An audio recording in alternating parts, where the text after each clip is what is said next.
let's get into the, some of the nitty gritty. And so that's what this business was going through is they were friends, they knew each other, they started business together, they didn't draw up any documents, any rules. And so what happened that went bad for them is not when it went bad, but when it went well. Because when it went well, certain things. Hey, before we jump into the podcast, we want to thank all our donors and supporters who make the Today Count show possible. It's through your generosity that we're able to shape leaders through this content and this podcast. And be sure to like, subscribe, and follow wherever you find yourself coming across this content. All right, let's get to the podcast. Let me ask you something. Have you ever had a business idea, like a real one, and then talked yourself out of it before lunchtime? I think we've all been there a time or two. I know I have. But here's the thing nobody tells you about starting a business. It's not about having the perfect idea or the perfect plan or even the perfect moment. It's about deciding that the cost of not starting is finally higher than the cost of being wrong. My name is Winston Harris, and I'll be your co-host today on the Today Count show. I'm joined by Jim Piper. How are we doing today, Jim? Yes, sir. We're doing well. We're back at it. Yeah, we're back at it. Let's do this. Back in the saddle. We literally just released a podcast previously talking about what does it mean to consider starting a business, all the things that you have to kind of take into consideration. Maybe you're on the fence, you're in your 9 to 5 and you have a desire but don't really know how to think through that. Now we're talking about starting the business. We've made the decision. Somebody's like, screw this 9 to 5. Yep. I'm starting the business. We're going to do it. And we're going to jump in. And we want to go right to the biggest myth in entrepreneurship, that you need to have the perfect idea before you start. What do you actually need, Jim, to start the business? Like ground zero, we're getting into it. Well, I'll just say it this way from my own perspective. Starting and owning your own business is not for everybody. So let's make that really clear. It's not? No, I mean, if all, how many people live on the planet? Is it 8 8 billion? billion, Yeah, 8 billion. Are we going to have 8 billion businesses? Yeah, I don't think that's going to work. But starting and owning your own business is not for everyone. But looking back at my life anyway, I realized that it's in my DNA. Okay. So I would say it's got to be in your DNA. You got to really want to do it. It's hard work, but it's different work. But we can kind of, smooth out those wrinkles here in a little bit. Yeah. I mean, if we're just going straight to the ground zero, what is that pain point? Is it solving a need? Is it, testing the market and understanding what the market demands are for that space? Is it just kind of scratching your own itch, if you will? What is that starting point? Well, I think there's probably a zillion different stories. I don't even know if that is that a number, zillion? Sure. Yeah, there's hundreds of thousands of stories, I'm sure, that are all different and that would add different perspective. But before I widen my reach to include others that I've met and known and have worked with, I'll say it this way: I started a business. I'm not talking about mowing the lawns and raking the leaves, when you're 12 years old, but I started my first literal business with a wrestling buddy of mine in high school. Wow.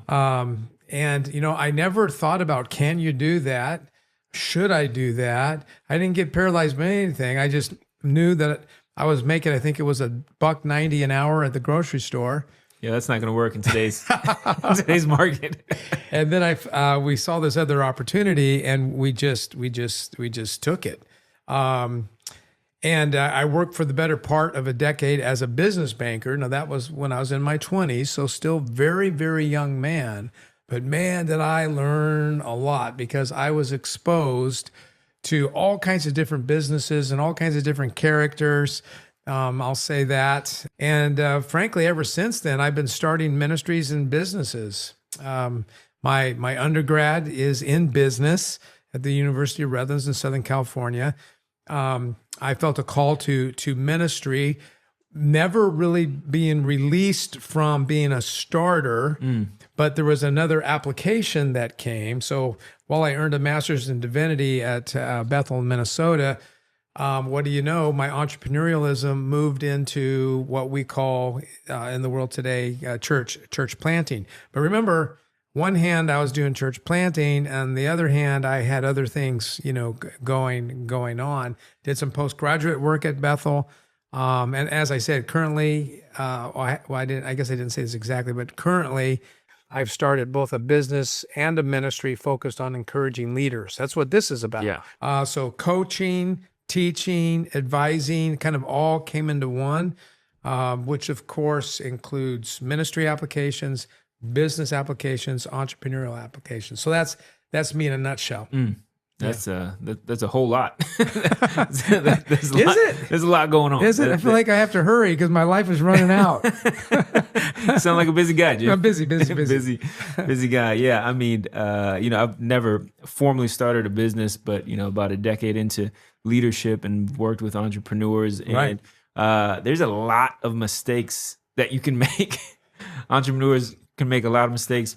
Obviously, you can make a lot of mistakes anywhere, having a 9-to-5 formally. But, what would you say, just in your experience, has been some of the major pitfalls in the conception phase, in the phase where you're having to okay, I'm doing it, I'm stepping off the cliff, but what am I actually doing? Well, sometimes, you start a business on accident. We will get into that burst cycle that we promised that we would, last time on this podcast. But in my notes, I wrote down something so I wouldn't forget. Sometimes you simply run into an opportunity that turns into more if you're paying attention. So one quick story is there was a successful business, financially speaking. They were put together as a quasi-partnership, loosey-goosey, which goes back to your conception phase issue, not really, one of the, to answer your question most specifically, most people who start businesses are optimists in nature. Okay. So what do you know about optimists? Optimists believe it's all going to work out. And they're smiling and they say, oh, we'll worry about that later. Well, that's a big mistake. You can't worry about that, whatever that is later. No, you got to worry about that now. And so that's what this business was going through is they were friends. They knew each other. They started business together. They didn't draw up any documents, any rules. And so what happened that went bad for them is not when it went bad, but when it went well. Because when it went well, certain things got in there like sloppiness and maybe some greed, and maybe some didn't seem like they were working as hard as the others, and all of this thing. And I forget how they learned about me, how the majority owner learned about me. And I don't really remember. Actually, now that I'm talking, I do remember. As usual, I knew somebody and he knew somebody and they brought us together. But basically what happened is they asked me if I could maybe help, since my whole life has been conflict, right? It's the ministry is conflict, business is conflict, and sports is conflict. Everything's conflict, right? Everything's conflict. And I began to realize everything's conflict. And so I didn't realize it, but conflict was a doorway into business. Wow. And so what they said is, can you help fix us? But we can't pay you. And because they got themselves in such a big mess financially, even though they were profitable. So I used my entrepreneurial ideas and I said, all right, if we fail at putting this together, then you don't owe me anything. But if we succeed, and what success looked like, we had to define that, is that the founder wanted to buy out everybody and keep the business for himself. And I said, all right, if we pull this off and everybody settles, and then I become 35% equity owner in the company. So that was going to be my pay. And we were successful and it did happen. And then there I was being 35% owner of a business services business. So sometimes you run into opportunity because of who you are as a person. You don't even necessarily say, I'm going to become an advisor and help businesses out in critical situations. No, I never had that thought. Gotcha. I was just being me. Yeah. And so I got in a head-on collision with an opportunity. Does that make sense? Yeah, it makes sense. I kind of want to lean into something you mentioned in relationship to this case study here, where you said these are two friends. Well, they were one, two, three. I think it was three or four of them. Okay. Yeah. So usually I'm assuming when you're starting a business, correct me if I'm wrong, more than likely you're going to start a business. If you're going to start a business with somebody, it's going to be somebody you're in proximity to. Yes. Do you suggest that? What are the challenges with starting maybe a business with really good friends, people that you trust? Obviously you want people that you trust, but what are some considerations even there? Well, the business is going to end. And I think that one of the other things people don't realize is when they start a business, it's going to end. It's going to end one way or another. So with that in mind, you need to decide how and what you can do to end the business in the best way possible. So that's called a buyout agreement. In other words, if you're going to, let's don't talk about whether we should or shouldn't go into partnerships or not, because I think that's a 50-50 thing. Some will call in to us and say, no, don't do it. It's the craziest thing. Don't ever have a partner, blah, blah. And then, of course, other people will say, man, a partner is how we scaled. It's how we grew. And so everybody has different opinion. It's usually based upon their experience. Yeah, right? context. Yeah, their context. So putting that aside, we can say that every business is going to come to an end. Every endeavor is going to come to an end.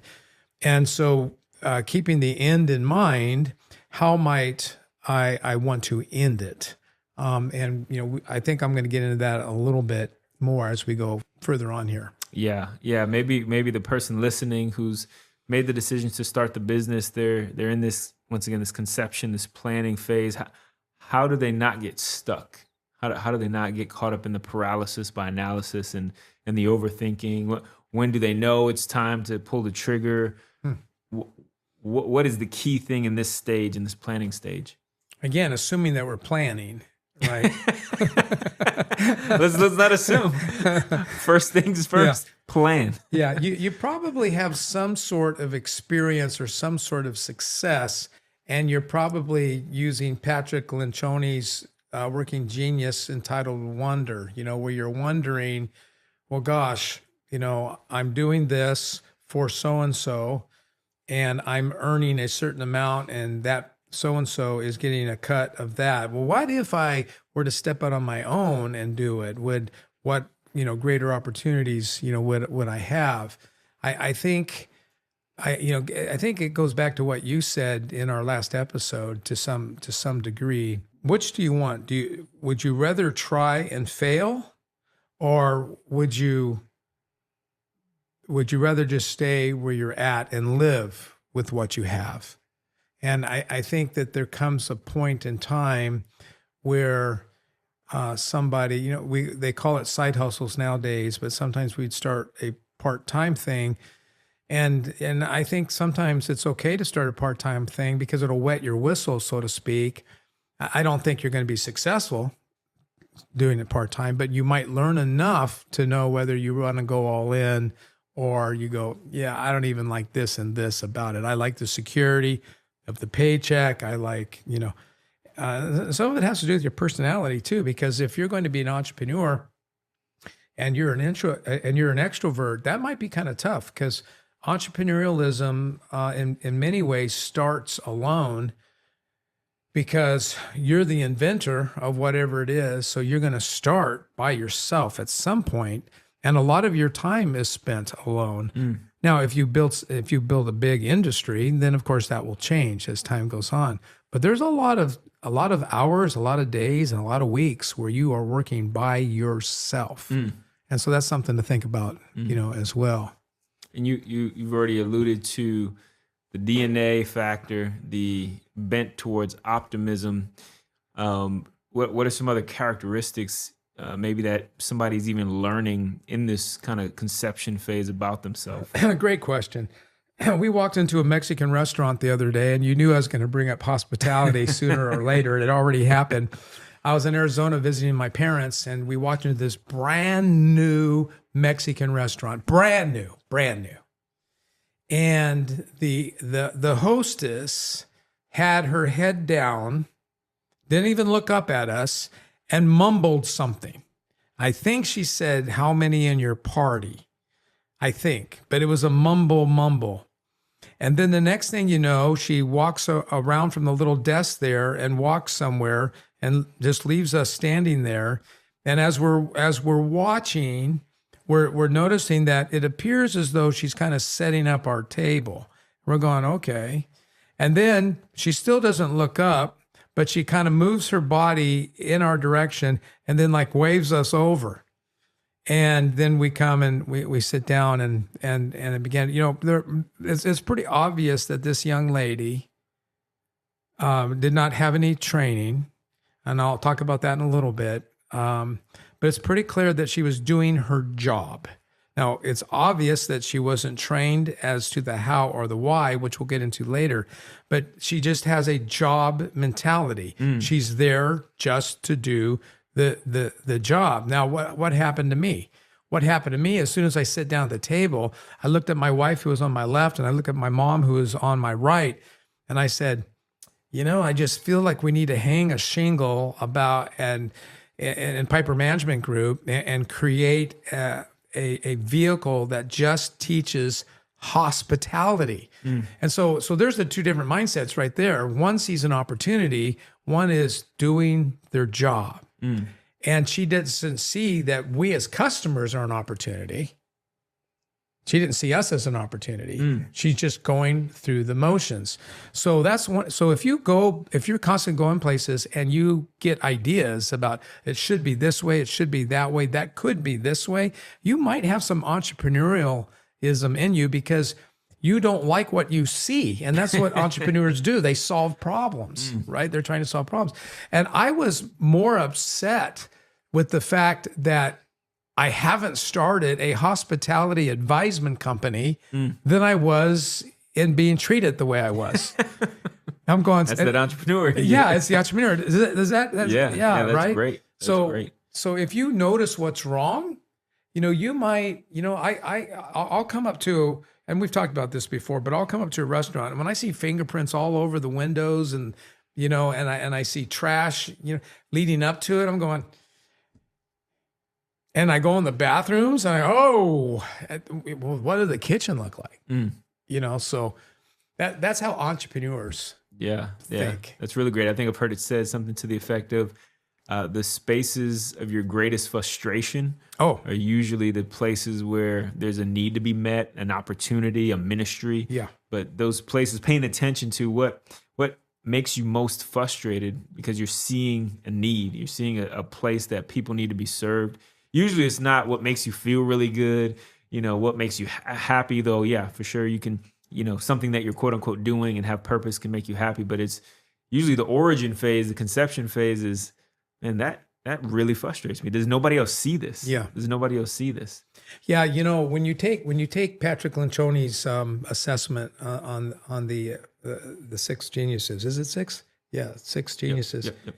I don't test as my strength and tenacity, but that's one. Customer service and tenacity, I think, are a lot related. They're related, and so people who like things done right. I think about construction crews, and I think about how they leave, how the sites look when they're working and when they're not working. I think about how they button up things when they leave. They say the job's done, but is it really done? Those kinds of things. Great leaders don't ignore their past. They learn from it. Every decision you've made, every mistake, every win, every failure, it's all shaping the leader you're becoming. In Story, the art of learning from your past, you'll discover how to turn experience into wisdom, setbacks into strategy, and pain into purpose. This isn't just a book about reflection, it's a playbook for growth. If you want to lead with clarity, humility, and confidence, your story matters. Learn from it. Grab your copy of Story, The Art of Learning from Your Past, where books are sold. What are some things that need to be considered, maybe about the customer? We're about to get into revenue. What are those considerations as we're starting off? Yeah. So before we get into revenue, let's just walk through real quick the something that we touched on last time.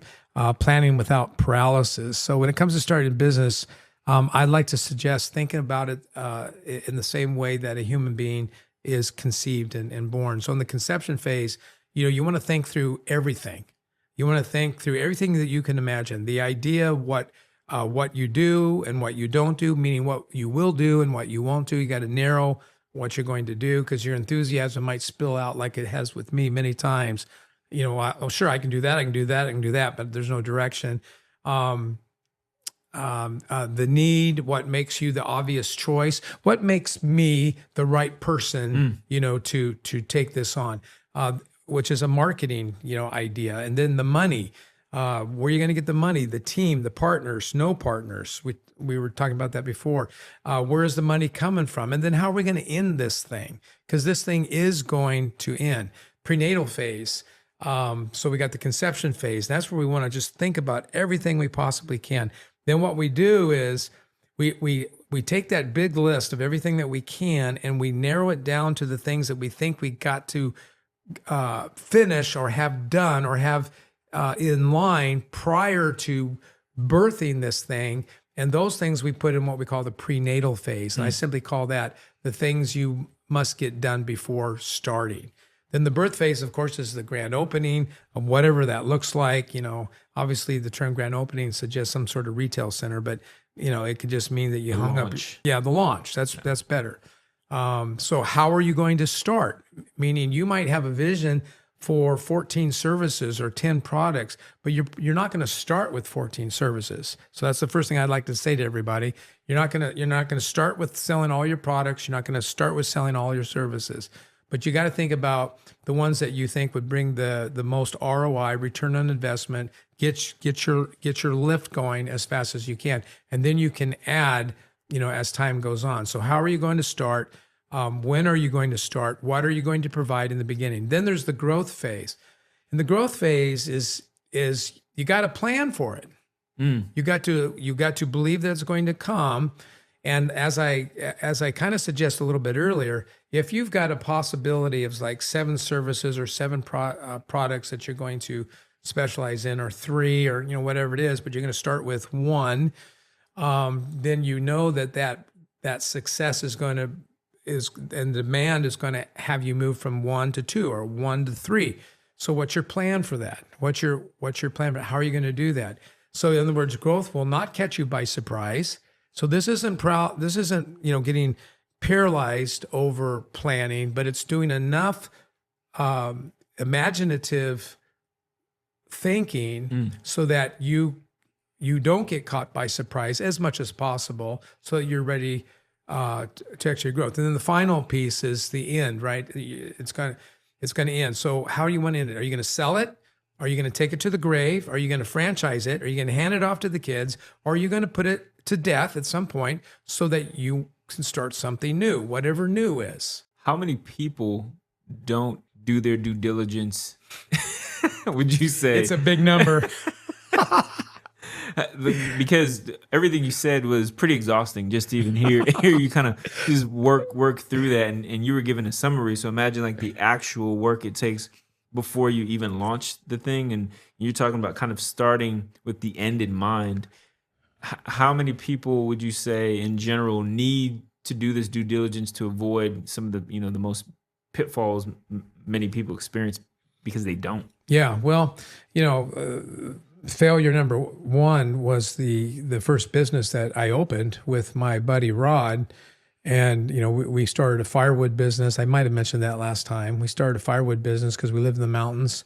And we never asked the question, when will we be done doing this? And what we forgot in our naivete is we would have to buy a truck, we'd have to buy chainsaws, we'd have to buy gloves, we'd have to buy a winch, we'd have to buy a log splitter. We got to service all this stuff. Then where do you store this stuff? At some point, mom and dad's not going to let you store all this stuff. You're going to have to get legit, all these things. But because you never really asked the question, how are we going to end this thing? Then you don't know how to sell stuff when you're trying to dump stuff. And so you make some really bad decisions. So in this kind of a planning stage, you would already think through that. Was it just to get us through high school? Was it to get us through a couple of years in college? Or are we going to go firewood nationwide? Global. Whatever. So I would just say, based on my experience as a business banker and as a practitioner, I would say the vast majority do not do what we've just said. I don't know what that majority is. It's when I say majority, it's not 51%. It's got to be 70%, 80%. It might even be 90%. Which probably lends itself to why most businesses don't make it. But I don't know what the statistic is. Within the first 5 years, for sure, majority of businesses don't make it. Well, the crazy thing is Rod and I made a ton of money for high school kids, and so if we would have been a little wiser, we probably could have stretched that out, better. But you fail, you failed as an education, in and of itself. But then again, I was a junior or sophomore, junior in high school. I don't remember exactly.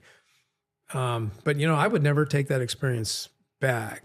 But why won't people listen to what we're talking about right now and save them all that headache? I think this episode in and of itself, let me back up. The advice of think about how you want to end it is worth listening to this whole episode. And that goes back to Stephen Covey's idea, keeping the end in mind. I think we just don't want to think about the end. Or it's so far down there that you go, oh, who knows? It's all going to work out. Well, that's going to bring you nothing but hardship and disappointment. And you mentioned something in this space of just doing our due diligence to think through and plan and not get paralyzed by planning. I think you mentioned the word creative, and it led me to this scripture that I came across the other day in the Message version that I think is applicable to Eugene this Peterson. point. Yep. And it says, make a careful exploration of who you are. Talked about that. In the work you've been given, and then sink yourself into that. Don't be impressed with yourself.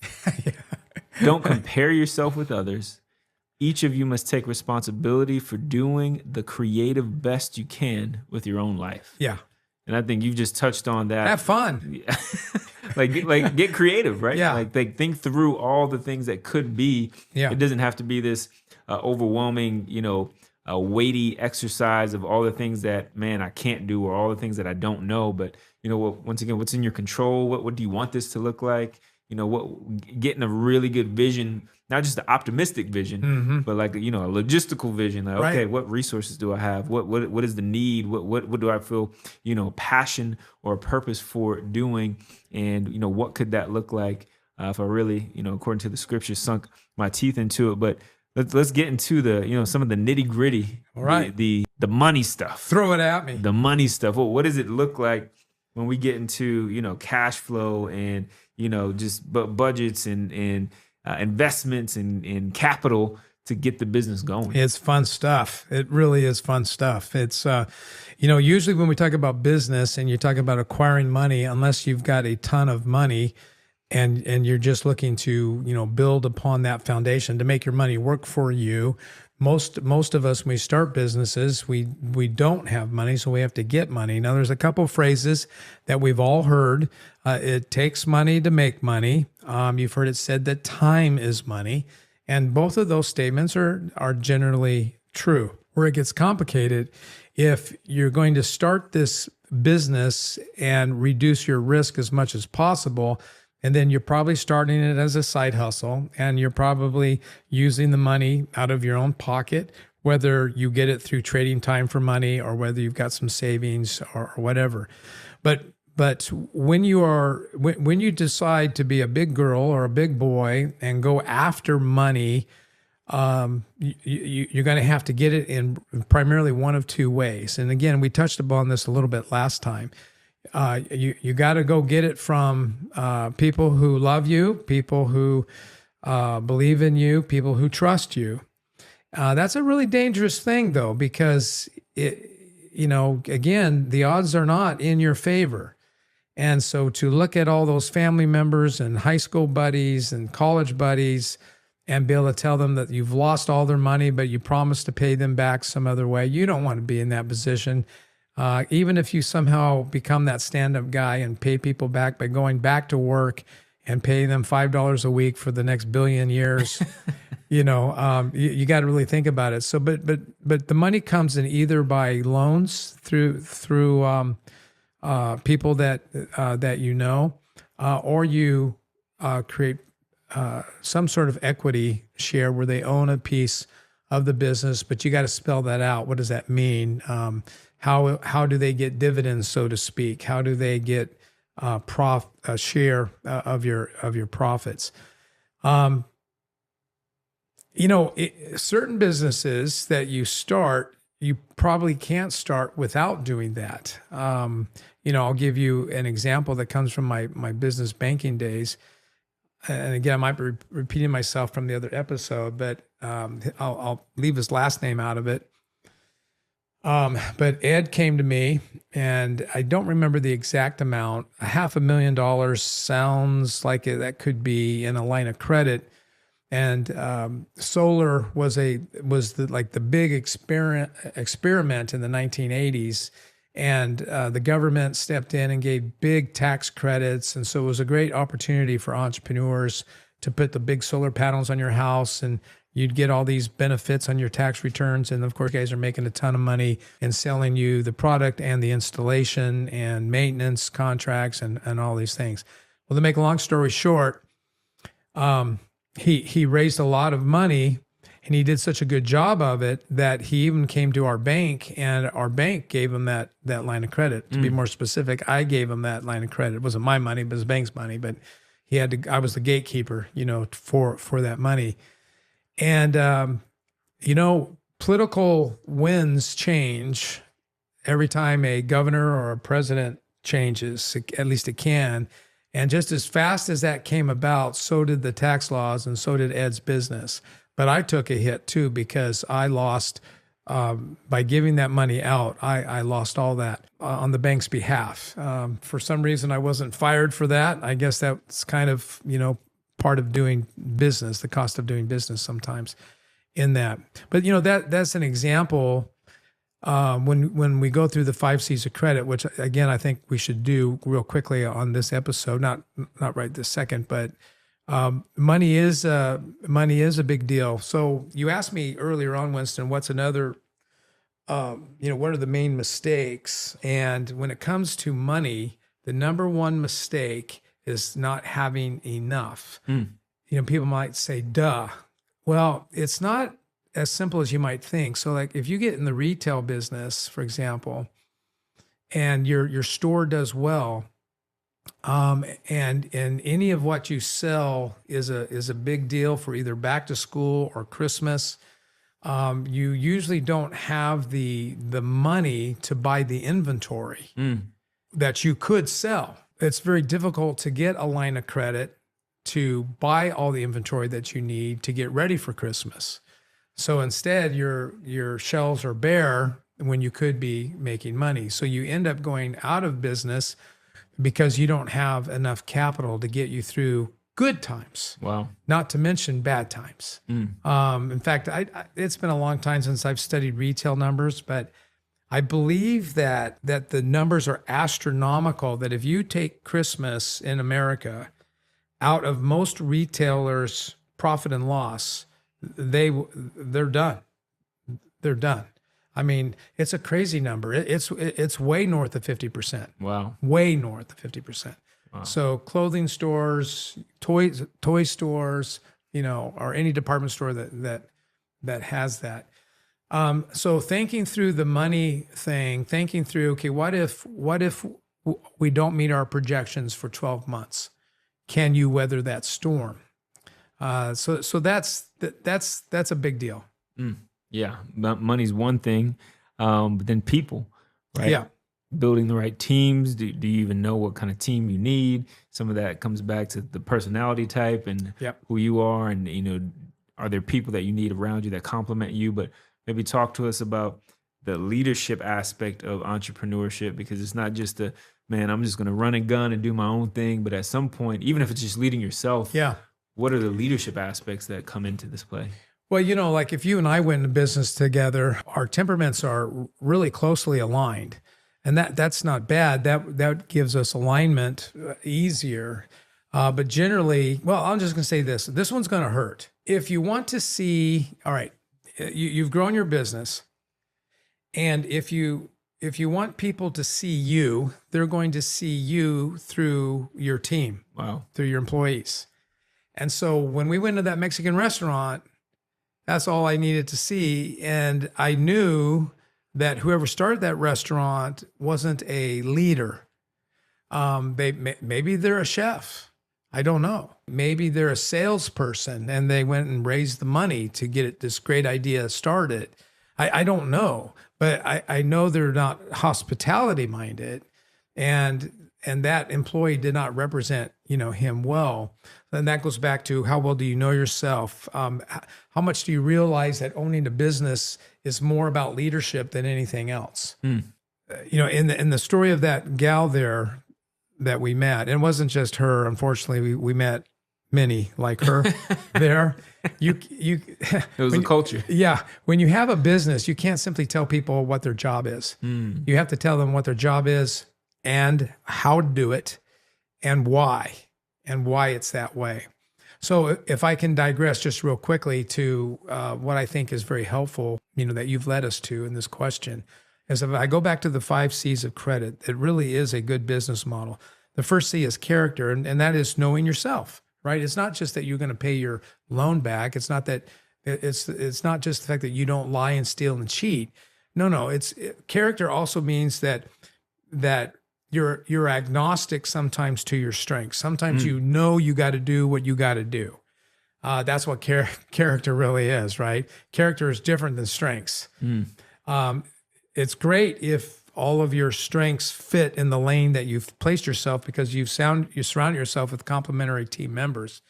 But you know yourself, you do what needs to be done, and those are 3 things, and surround yourself with complementary people. So if you want to build your character as a leader, know yourself, do what needs to be done, and surround yourself with complementary personalities. The other ones will go real quick. When it comes to competency, which is the second C, competency is really about growing beyond yourself. Leading people and creating culture has to replace your initial turnkey competency. So let's just say you're that chef. If you're back there in the kitchen and you're the owner and you haven't hired a like-minded general manager, or you can't afford it, so you're doing the GM work and the chef, you're just going to crash and burn. So the competency in my mind is that you grow beyond yourself, and your competency in leading people and creating culture has to replace whatever my main strength is. Capital, we've already talked about it, enough cash.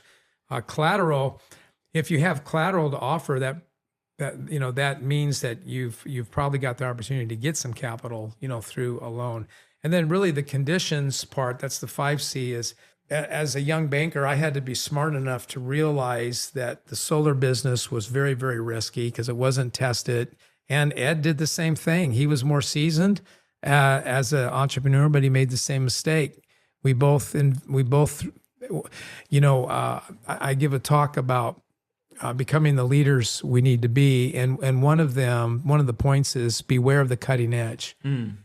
So if you're going to go into business for the cutting edge, wisdom says, don't be the first one in, be the second or third. Real briefly, as we land the plane though, it made me think about, the early adopters, late adopters. Oh. What should a business owner think about when they're thinking about their industry, their market, and those who either, if it's a trendier topic or product, there's going to be, maybe more early adapters versus, maybe your service is a little more nuanced or complex, and it's going to, even fashion, for instance, certain fashion forward ideas, it takes people a while to catch on. What are some considerations in that?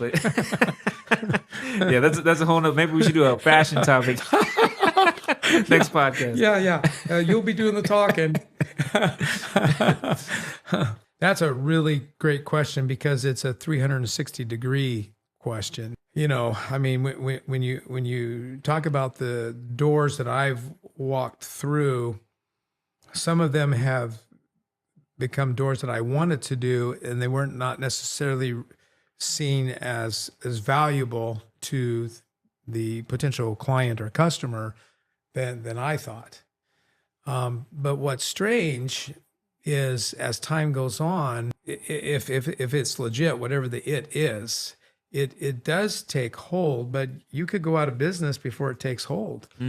right? And I think that's, kind of the magical question you're asking. I don't know that I have a really good answer for that. What I do know is that take what I'm doing today. When I was in my 40s, I really had to hustle in the sense of bringing value. And today, I don't mean this to sound like it's probably going to sound, but it really is an evaluating on both sides of the table if there's a good fit. Here, there's no sense of desperation. And desperation is a scary thing. On one side, it can give you the hustle that you need, but on the other side, you could make decisions that are not in your best interest.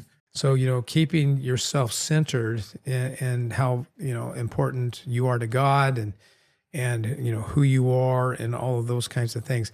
But I want to respond because you use some important terms on the old bell-shaped curve you're bringing back. So that's typically on the receiving end. But if you're on the giving end, I think one of the things, and everyone you can Google it if you want, do some word study on it. But, you've got the creative side of folks and you got the maintaining side of folks. And then you got the developing side, which is kind of in the middle. If you're watching this on YouTube, I'm creating a bell-shaped curve. I got the creative folks on one side, those are those starter type. And then on the right side, you got the people who keep the house in order. And then you got those people in the middle. And then, of course, you got two in between, there. I think the best entrepreneurs either come from the developing the middle of the road section or maybe bleed a little bit left or a little, I don't know if they bleed right, but I'd say that middle to middle left is where I think most of the entrepreneurs are. So if you're a creative, most creatives are not going to be happy as an entrepreneur, but they would make a great partner for the lead entrepreneur. And depending upon how complicated and how many numbers are involved in a business, like, for example, manufacturing, where the numbers have to be thousands and thousands, then you can have a partner who leans right because there's so much more to keep, in line. But anyway, on the customer side, just humbling ourselves and, listening to the customer, listening, whether you wanted to do your market research.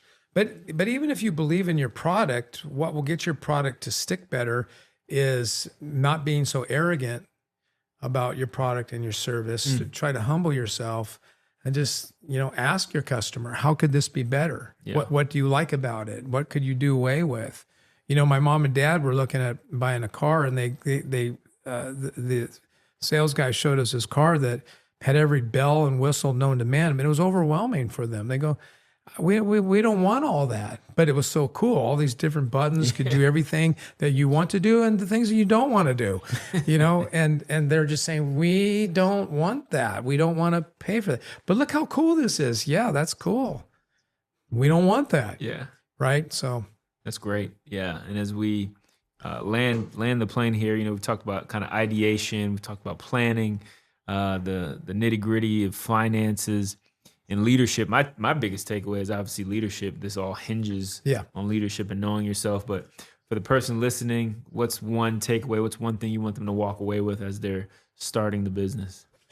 I would just say that if you know deep down, maybe is the better way to say it, that you are a person that has energy, that you have an independent side to who you are. You're competitive and positive. Those are good additions to what I talked about with that developer. So if you like doing your own thing and you're willing to learn and build a team, then start a business. All right. You heard it. Start the business. If that is you, Godspeed to you. And until next time, we'll see you on the Today Count Show. Thanks for spending part of your day with us on the Today Count Show. If today's conversation encouraged you, challenged you, or helped you grow, share it with someone in your circle, because we're better when we grow together. And be sure to subscribe, leave a review, and stay connected with us on Instagram, YouTube, LinkedIn, and Facebook. And remember, real change doesn't happen someday. It happens today. Until next time, keep showing up, keep building, and keep making today